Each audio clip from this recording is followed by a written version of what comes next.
Mr. Bloxham here from Bay House School, just going to show some pupils how to make pizza toast. Nice and simple, rather than make the bases, and we do make the bases in year 9, which are normally bread based, or you can make scone based pizzas. We can just do it either on bread or on some baguette. Now I'm going to toast it one-sided, right? So it's going to get toasted one side, then we're going to turn it over and put it on this side, right? One important factor here is making sure that we don't get any cheese on the tray. So when I put the cheese on it, I will be doing that on the chopping board here. So while that's toasting, and you're going to do a group, so on here, you're going to get one bit of toast and one bit of baguette each. And then 4 can go on here, so you can share a tray between 4, because I've only got 11 grills in the kitchen.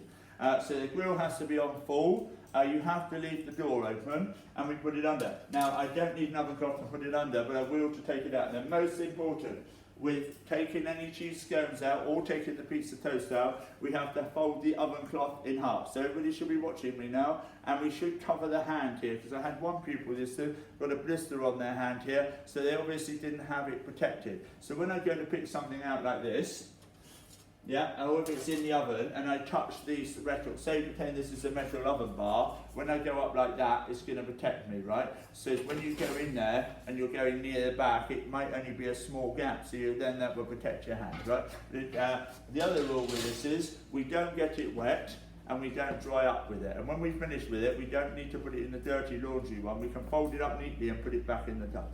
Okay, so while it's toasting, I'm going to do some of the cheese for it. So when we do the cheese, I've already said this just now, about we're doing it onto a chopping board, and we use our fingertips when we get to the last bit, or we can use the palm of our hand. This part of the cheese grater, by the way, is for things like orange and lemon zest. This one's also for like orange and lemon zest or nutmeg.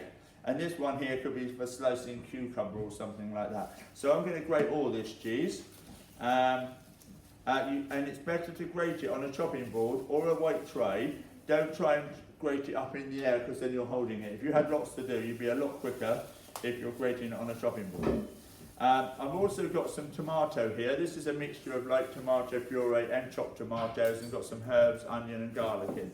So that's nice and simple. It's like a pasta sort of sauce really, but we're using it for this, which is, or sometimes we make our own. But that's a nice simple thing you can do at home.